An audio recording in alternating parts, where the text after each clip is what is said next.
Welcome to Bind EduTech, and this is a continued class in which we were going through the text part of the chapter We Are Not Afraid to Die.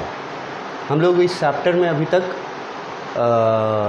जो पढ़ रहे हैं starting से, वहाँ पर date दिया गया था जो मैं आपको इसलिए याद दिलाना चाहता हूँ ताकि आप का ये जो जहाँ तक आप पढ़ चुके हैं, यहाँ तक आप पढ़ चुके हैं प्रीवियस क्लास में, तो यहाँ तक जो घटनाएं शुरू से हुई हैं, मतलब 2 जनवरी का डेट दिया हुआ था. It was 2nd of January when they were started facing problems in the sea. तो वो अभी तक जितना घटना पढ़े हैं वो सब 2 जनवरी की घटनाएं हैं, और 2 जनवरी में अभी और कुछ घटनाएं बाकी हैं. और 2 पैराग्राफ, ये 2 पैराग्राफ देख रहे हैं जो आपको पढ़ना है. उसके बाद आप देखिए टेक्स्ट बुक में यहाँ फिर ब्रेक दिया है और फिर डेट चेंज हो जाता है 3rd जनवरी. मतलब कि यहाँ तक जो पढ़ना है वो सारे जो मुसीबत आई थी उन पर, उसकी शुरुआत 2nd जनवरी से हुई थी. तो उसमें हम लोगों ने प्रीवियस क्लास में पढ़ा था और मैंने कुछ पिक्स भी आपको दिखलाए थे कि कैसे स्ट्रगल कर रहा था नरेटर. सभी को स्ट्रगल कर रहे थे अपने अपने लेवल पे, सबको ही कॉपरेट कर रहे थे. वाइफ मैरी जो है वो स्टीयरिंग हैंडल कर रही थी, और जो दोनों क्रूमैन थे लैरी एंड हर्ब, वो दोनों वाटर पंपिंग कर रहे थे आउट ऑफ द शिप. और बच्चे जो थे उनके पास गया जब नरेटर, तो बच्चे भी डरे हुए थे और मतलब वो अपर बेड पे पहुँचे हुए थे क्योंकि नीचे पूरा पानी भरा हुआ था. तो उनको अपर बेड पे जाना पड़ा. और हालांकि वो बच्चे डरे हुए थे, लेकिन फादर ने जब उनसे पूछा कि तुम लोग कैसे हो, तो उन्होंने जवाब दिया ऑल राइट, कि हम लोग ठीक हैं. और फिर वहाँ पे उसकी बेटी ने एक अपना जो इंजरी था उसके बारे में बताया था कि मेरा सिर दर्द कर रहा है because I have swollen forehead over the eyes. उसके आँखों के ऊपर लेफ़्ट आइज़ लिखा हुआ था. लेफ़्ट आइज़ के ऊपर किसी चीज़ से चोट लगने से, किसी चीज़ से टकराने से उसके आइज़ के ऊपर फोरहेड का पोर्शन जो था वो स्वेल कर गया था. ठीक है, फूल गया था चोट लगने के वजह से. उसके बाद मगर वहाँ पर बताया कि नरेटर के पास इतना टाइम नहीं था कि वो उसके उस इंजरी को, अपनी बेटी के इंजरी को वो देख पाता और कुछ उसका इलाज कर पाता. कुछ फर्स्ट एड भी देने का टाइम नहीं था एक फादर के पास, नरेटर के पास. तो वहाँ भी एक स्ट्रगल है कि सैक्रिफाइस करना पड़ रहा था उनको. और वो फिर तुरंत कुछ सामान लेकर के और जाते हैं द मेन फ्लोर, डेक लिखा गया the main floor of the ship, right side में जो स्टारबोर्ड वर्ड लिखा रहता है टेक्स्ट बुक में. तो वहाँ वो देखते हैं कि पूरी तरह से वो डैमेज्ड हो गया है, और जो लकड़ी जो यूज़ किया गया था वो लकड़ी टूट करके और इधर उधर बिखरी हुई हैं, और वहाँ से समुद्र का पानी एंटर कर रहा है जहाज़ में. तो नरेटर वहाँ फिर उसको रिपेयर करने का काम करते हैं. रिपेयर करने में क्या क्या चीज़ यूज़ करते हैं वो हम लोग पढ़ चुके हैं क्या वो रिपेयर करने में कितने सक्सेसफुल होते हैं, ये भी हम लोग पढ़ चुके हैं।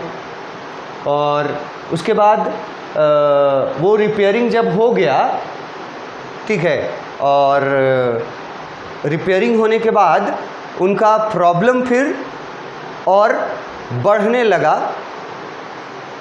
तो प्रॉब्लम कैसे बढ़ा उसके बारे में बताया आपको। नरेटर ने बताया कि हैंड पंप्स जो थे वो ब्लॉक कर गए, वेस्ट मटेरियल्स घुस गए हैंड पंप्स में, तो ब्लॉक कर गए, और जो इलेक्ट्रिक पंप लगा हुआ था वो भी शॉर्ट सर्किट होने के वजह से काम करना बंद कर दिया। तो ये एक बड़ी प्रॉब्लम थी। और अब जब वाटर बाहर पंप नहीं किया जा पा रहा है तो फिर वाटर लेवल जो है शिप का वो बढ़ता जा रहा है, अलार्मिंग रूप से बढ़ता जा रहा था। और नरेटर किसी तरह फिर से डेक पे पहुंचते हैं जब उनको याद आता है कि उनके पास 2 एक्स्ट्रा पंप्स रखे हुए थे, hand pumps. Spare word use किया था, स्पेयर, 2 स्पेयर हैंड पंप्स। उनको याद आया कि 2 स्पेयर हैंड पंप्स रखे हुए थे, और वो कहाँ रखे हुए थे, डेक पे थे। तो वो जब वो डेक पे गया उन हैंड पंप्स को लेने के लिए, तो वहाँ का नज़ारा कुछ और ही था, जो कि प्रॉब्लम को और एक्सट्रीम बढ़ा देता है।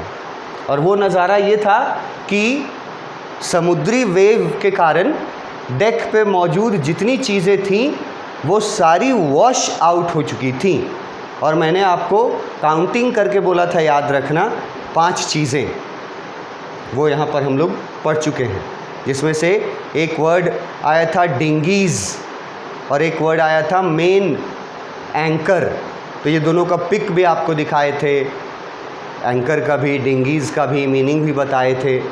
तो ये सारी चीज़ें जो हैं वो वॉश आउट हो चुकी थी सी वेव्स के कारण। तो ये सिचुएशन जो है वो और वर्स होता चला जा रहा था उनके लिए। फिर उसको याद आया नरेटर को कि एक एक्स्ट्रा इलेक्ट्रिक पंप भी है जो कि चार्ट रूम में है।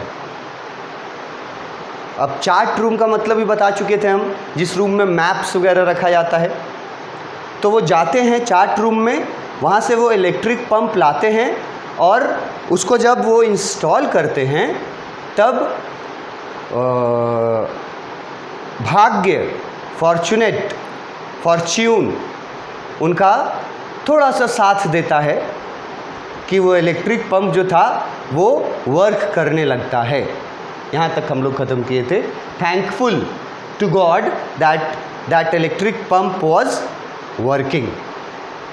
यहाँ तक हम लोग टेक्स्ट बुक से और नोट्स से और एक्सप्लेनेशन वाले पॉइंट्स से ये सब हम लोग यहाँ तक पढ़ चुके हैं। अभी हम लोग को यहाँ से शुरू करना है। ये छोटा पैराग्राफ है और एक ये छोटा पैराग्राफ है। ये 2 जनवरी की घटना यहाँ तक चलेगा। यहाँ लिखा हुआ है, अब रात हो चुकी है। उस बोट में जो इन लोगों का सिचुएशन था वो रात को और वर्स हो गया, क्योंकि पूरी रात इन लोगों को एंडलेस काम करना पड़ा। देख रहे हो, एंडलेस लिखा हुआ है। और ये ड्रैग्ड वर्ड जो लिखा हुआ है, ड्रैग्ड वर्ड, इसका मतलब होता है खींचना। और खींचना का यहाँ मतलब है लंबा होना। नाइट ड्रैग्ड लिखा है, मतलब वो रात जो थी वो बहुत लंबी रात थी उनके लिए। और यहाँ पर फिर एक बड़ा कॉमन सा एक इंडिकेशन देना चाहते हैं नरेटर, जो एक यूनिवर्सल ट्रूथ है कि जो हमारे टफ़ टाइम्स होते हैं हमारे लाइफ में, जो मुश्किल समय होता है वो बहुत धीरे धीरे बीतता है, ऐसा हमें फील होता है। और जो खुशी का समय होता है हमारे लाइफ में वो फील होता है कि बहुत जल्दी बीत गया। मुश्किल का घड़ी बहुत धीरे धीरे बीतता है। वैसे अगर मतलब फैक्चुअली देखोगे तो सेकेंड्स वही हैं, घंटे वही हैं, दिन वही हैं, मगर ये एक फीलिंग होता है क्योंकि आप मुसीबत में होते हैं तो आपको हर घड़ी जो है वो बहुत लंबी घड़ी लगती है। ये इंडिकेट कर रहे हैं कि द नाइट ड्रैग्ड, वो लोग मुसीबत में थे और वो रात लंबी लग रही थी उनको।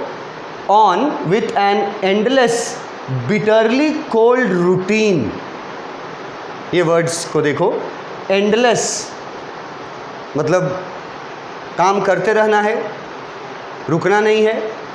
बिटरली कोल्ड रूटीन, अब अगर बिटरली कोल्ड वर्ड का मीनिंग तुम देखने जाओगे कहीं डिक्शनरी में तो बिटरली कोल्ड का तुमको वर्ड मीनिंग दिखाएगा से मिलता जुलता, हिंदी में दिखाएगा, इंग्लिश में दिखाएगा एक्सट्रीमली कोल्ड को बिटरली कोल्ड बोलते हैं, और दिखाएगा हिंदी में तुमको लिखा हुआ दिखाएगा बिटरली कोल्ड का मतलब बहुत ज़्यादा ठंड। तो एक तो यहाँ लिटरल मीनिंग जो है वो मीनिंग तो यहाँ बैठता भी है सही, क्योंकि रात के समय समुद्र का टेम्परेचर जो है और शिप में पानी भरा हुआ है तो वो निश्चित रूप से टेम्परेचर तो बहुत कम रहा होगा, इसलिए बिटरली कोल्ड लिखा है। और इसका एक वर्ड मीनिंग से, ट्रांसलेशन से हट करके एक और जो अगर मतलब निकालना चाहें तो बिटरली कोल्ड रूटीन का मतलब है बहुत कठिन रूटीन, कठिन, tough, endless, tough routine. Bitterly cold का दोनों मतलब तुम इम्प्लाई कर सकते हो, एक तो ठंड से रिलेटेड और एक टफ, मुश्किल। तो वो रात बहुत लंबी थी और उस रात को उन लोगों को एंडलेस काम करना पड़ा। बिटरली कोल्ड रूटीन था उनका रात भर का। रूटीन तो समझते हो तुम लोग, टाइम टेबल जो बनाते हैं, तो पूरी रात उनका रूटीन जो था वो बहुत मुश्किल रूटीन था, बहुत टफ रूटीन था और एंडलेस रूटीन था। किस चीज़ का रूटीन? एक ही चीज़ का रूटीन, ऑफ पंपिंग।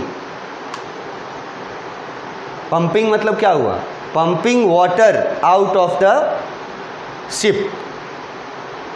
रात भर एंडलेस ये लोग जो शिप में पानी था घुसा हुआ उसको पंप करके बाहर निकाल रहे थे, ठीक है। और उसके बाद दूसरा काम स्टीयरिंग। स्टीयरिंग का मतलब हुआ शिप को हैंडल करना। व्हील वर्ड एक यूज़ होता है जो मैंने आपको पहले बताया भी है, दिखाया भी है कि स्टीयरिंग, जिसको हम लोग गाड़ी का स्टीयरिंग बोलते हैं, उसको बोट में, शिप में व्हील बोला जाता है। यहाँ देखो स्टीयरिंग सीधा सीधा उसी को लिखा। तो सारी रात, वो रात जो बहुत लंबी रात थी क्योंकि मुश्किलों से भरी रात थी, मुसीबतों से भरी रात थी और बहुत टफ रूटीन, पूरी रात एंडलेस टफ रूटीन उन लोगों को कंटिन्यू करना पड़ा था। और उस रूटीन में 3 चीज़ें थीं। वो रूटीन जो था रात का, उसमें 3 काम ये लोग कर रहे थे। फर्स्ट है pumping the water out of the ship, दूसरा है स्टीयरिंग द शिप, मतलब शिप का स्टीयरिंग संभालना, और तीसरा है वर्किंग द रेडियो। अब पंप जो शिप के अंदर पानी घुसा हुआ था उसको बाहर निकाल रहे थे, रात भर पंपिंग करना पड़ा, ये तो समझ गए। फिर स्टीयरिंग संभालना पड़ा, शिप का डायरेक्शन, वो भी आप आसानी से समझे। अब ये वर्किंग द रेडियो क्या है? रेडियो वर्ड तो सबको जानता है। तो यहाँ रेडियो का मतलब है signals, radio signals. Working with radio का मतलब है कि वो लोग रेडियो सिग्नल्स से कांटेक्ट करने की कोशिश कर रहे थे लगातार, किसी ऐसे जगह पे कांटेक्ट करने की कोशिश कर रहे थे जहां से उनको हेल्प मिलता। जैसे आप ये किसी भी जर्नी में आप इसको इम्प्लाई कर सकते हैं। अगर फ्लाइट से जर्नी कर रहे हैं तो फ्लाइट भी तो सिग्नल्स पे ही चलता है, और अगर डेस्टिनेशन से पहले फ्लाइट में कोई प्रॉब्लम आती है, तुम लोग पिक्चर्स वगैरह में देखा होगा कि पायलट्स जो हैं फ्लाइट के, वो पायलट्स क्या करते हैं, कुछ बटन्स दबाते हैं और ईयरफोन लगाए रहते हैं और कांटेक्ट करते हैं हेल्पलाइन पे। उनका अपना हेल्पलाइन रहता है, हेल्पलाइन पे कांटेक्ट करते हैं। ठीक उसी तरह यहाँ पर ये लोग रेडियो सिग्नल्स से कांटेक्ट करने की कोशिश कर रहे थे किसी हेल्पिंग एजेंसी या हेल्पिंग हैंड, जो भी तुम उसको बोलना चाहो। ये लोग वर्किंग विथ रेडियो का मतलब है रेडियो सिग्नल्स से हेल्प मांगने की कोशिश कर रहे थे। तो ये रात लंबी रात 2 जनवरी की रात है। लंबी रात इसलिए क्योंकि मुसीबतों से भरी है। मुसीबत लिखा भी है, एंडलेस है, एंडलेस रूटीन इनका है, बिटरली कोल्ड रूटीन। ये वर्ड्स, टेक्स्ट बुक वाले वर्ड्स भी याद रखने बहुत ज़रूरी हैं। कहीं कहीं अगर आप उसको यूज़ करते हैं आंसर में तो उसका अच्छा इम्पैक्ट पड़ता है। अगर कोई अपने आंसर में यूज़ करेगा कि that was a long night with an endless tough routine, ये यूज़ किया। अब अगर कोई स्टूडेंट इसको टफ रूटीन के जगह, बाकी कुछ नहीं बदलेगा, अपना सेंटेंस रहेगा, लेकिन टफ रूटीन के जगह अगर सिंगल इन्वर्टेड कॉमा में बिटरली कोल्ड रूटीन लिखेगा तो टीचर जो इवैल्यूएट करेंगे उनको इससे ये लगेगा कि the student had gone through the text book because he or she has remembered the words used. Tough routine, bitterly cold routine, endless routine था, और 3 चीज़ें उस रूटीन में शामिल थी। पंपिंग वाटर पहला, दूसरा स्टीयरिंग संभालना, और तीसरा रेडियो सिग्नल्स से हेल्प के लिए कांटेक्ट करना। ये 3 चीज़ें रात भर वो लोग करते रहे। पंप भी करते रहे, स्टीयरिंग भी करते रहे, और रेडियो सिग्नल्स से कांटेक्ट करने की कोशिश भी करते रहे। We were getting no replies to our mayday calls. ये देखो बोल्ड करके लिखा है ना टेक्स्ट बुक में, मे डे कॉल्स। अभी ये बोल्ड इसलिए किया गया क्योंकि आपको ये इसका वर्ड मीनिंग चाहता है कि आप समझें। मे डे कॉल्स का बहुत इजी मतलब होता है, मे डे कॉल्स का मतलब होता है इमरजेंसी कॉल्स। जब आप किसी इमरजेंसी में होते हैं तो अगर कॉल करते हैं तो उसको मे डे कॉल बोला जाता है। ठीक है, तो ये लोग का जो, अब यहाँ बोलोगे कि सर ये लोग कॉल कहाँ कर रहे थे, फ़ोन कहाँ था, तो फ़ोन के लिए नहीं यूज़ किया। ये जो रेडियो से जो रेडियो सिग्नल से जो कांटेक्ट करने की कोशिश कर रहे थे, उसी कांटेक्ट करने को मे डे कॉल्स बोला है। क्या इनको इनके मे डे कॉल्स का रिप्लाई मिला? नहीं। साफ लिखा हुआ है, we were getting no replies to our mayday calls. कोई रिप्लाई इन लोगों को नहीं मिल रहा था उनके इमरजेंसी वो रेडियो सिग्नल्स वाले कोशिश से। और रिप्लाई नहीं मिलना ये इन लोगों के लिए सरप्राइजिंग नहीं था।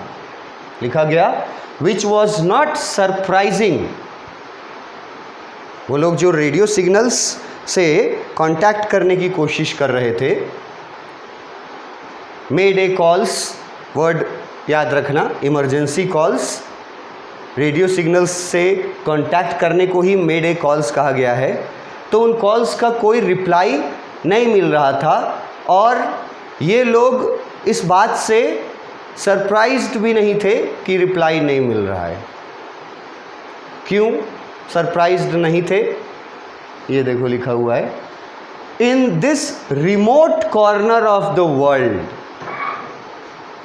अब यहाँ पे रिमोट कॉर्नर वर्ड जो है उसको समझिएगा तो समझ में आएगा कि क्यों वो लोग रिप्लाई नहीं आने से सरप्राइज्ड भी नहीं थे। Remote corner of the world, जैसे हम लोग कॉमनली रिमोट एरियाज़ वर्ड हम लोग यूज़ करते हैं, इंग्लिश में बहुत कॉमन है ये वर्ड। रिमोट एरियाज़ मतलब ऐसे एरियाज़ जहाँ पर पहुँचना बहुत मुश्किल हो। पहुँचना इसलिए मुश्किल है क्योंकि जाने का कोई साधन नहीं है। तो ये लोग किसी जगह पे तो थे नहीं, ये लोग तो सी में थे, समुद्र में थे। और अगर स्टोरी लाइन के अनुसार अगर हम लोग एज्यूम करें तो ये लोग इंडियन पैसिफिक ओशियन के सदर्न पार्ट में थे, क्योंकि वहीं के बारे में बताया गया था कि वो सबसे खतरनाक पार्ट है सी का। तो यहाँ लिखा गया remote corner of the world में ये लोग थे। Remote corner of the world का आसान मतलब तुम लिख सकते हो far, very far away from the main world, very far away. और ऐसा जगह जहाँ किसी से कांटेक्ट करने का कोई सुविधा ना हो, ऐसे जगह को remote corner of the world बोलेंगे। तो वो लोग को जो रिप्लाईज नहीं मिल रहे थे तो वो लोग सरप्राइज्ड नहीं थे इस बात से, क्योंकि वो जानते थे कि वो लोग जिस जगह पे हैं समुद्र में, दुनिया में, मतलब समुद्र में, दुनिया के समुद्र में जिस जगह पे हैं वो जगह रिमोट कॉर्नर है, मतलब कि बहुत दूर है, मेन वर्ल्ड से, पहुंच से बहुत दूर है। इसीलिए वो लोग सरप्राइज्ड नहीं हुए जब उनको रेडियो कॉल्स का कोई जवाब, मेडे कॉल्स का कोई जवाब नहीं मिला। तो ये छोटा सा पैराग्राफ था, इसका एक्सप्लेनेशन अगर आप देखिएगा इसका वर्ड मीनिंग्स के साथ टेक्स्ट बुक वाला पार्ट यहाँ दिए हैं, ठीक है। यहाँ देखो remote corner of the world का मतलब क्या लिखे हैं, वेरी फार अवे, और लिखे हैं डिफ़िकल्ट टू रीच।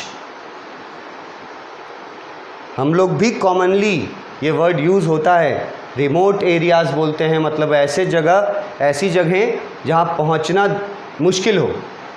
तो वो लोग उस समय जिस जगह पे, सी में जिस जगह पे थे, वहाँ पे रेडियो सिग्नल्स के द्वारा कांटेक्ट करना ये वो भी जानते थे कि संभव नहीं है, लेकिन फिर भी रात भर वो कोशिश करते रहे, मगर उधर से कोई जवाब नहीं आया जैसा उन लोगों ने एक्सपेक्ट किया था, है ना। अनएक्सपेक्टेड नहीं था, वो पहले से एक्सपेक्टेड था कि जवाब नहीं आएगा, because we are in the remote corner of the world. तो इसका एक्सप्लेनेशन पॉइंट्स में यहाँ देखो लिखा हुआ है फर्स्ट पॉइंट में, throughout the night we follow the stuff routine. देखो वहाँ लिखा हुआ था ना बिटरली कोल्ड रूटीन, तो इसको यहाँ पे लिखा स्टफ रूटीन, ठीक है। अब ये स्टफ रूटीन भी वर्ड तुम यूज़ कर सकते हो, और मैं जो वर्ड यूज़ कर रहा था अभी टफ रूटीन, टफ, वो भी यूज़ कर सकते हो। तो पूरी रात ये लोग बहुत ही टफ रूटीन फॉलो किए थे। 3 काम, pumping of water, directing the ship, directing the ship किसको लिखा है, स्टीयरिंग वर्ड के लिए, और giving signal on wireless radio, और तीसरा काम रेडियो से, वायरलेस रेडियो से सिग्नल भेजना। ये तीनों काम रात भर ये करते रहे, मगर कोई the night appeared to be a long night, लंबी रात लग रही थी। मैंने तुमको बताया कि इसका एक डेप्थ मीनिंग होता है कि मुसीबत भरी रात थी, इसीलिए लंबी रात लग रही थी उनको कोई रिस्पॉन्स नहीं मिला, जवाब नहीं मिला उनके इमरजेंसी कॉल का। No response of emergency calls, यहाँ देखो लिखा हुआ है डिड नॉट गेट रिस्पॉन्स, ये लोगों को रिस्पॉन्स नहीं मिला इनके इमरजेंसी कॉल्स का जो ये लोग रेडियो से कर रहे थे। और ये बात इनके लिए सरप्राइजिंग नहीं थी, बिकॉज पूछेगा सरप्राइजिंग क्यों नहीं थी, तो बिकॉज से जवाब दीजिएगा, because they were in the remote part of the world, क्योंकि वो लोग दुनिया के एक ऐसे कोने में थे जहाँ से कनेक्टिविटी करना नामुमकिन काम था। ये वो जानते थे, इसीलिए वो सरप्राइज नहीं हुए अपने मे डे कॉल्स का, इमरजेंसी कॉल्स का रिप्लाई नहीं मिलने से। यहाँ तक ये पैराग्राफ हुआ। नेक्स्ट पैराग्राफ आगे क्लास में पढ़ेंगे। Thank you.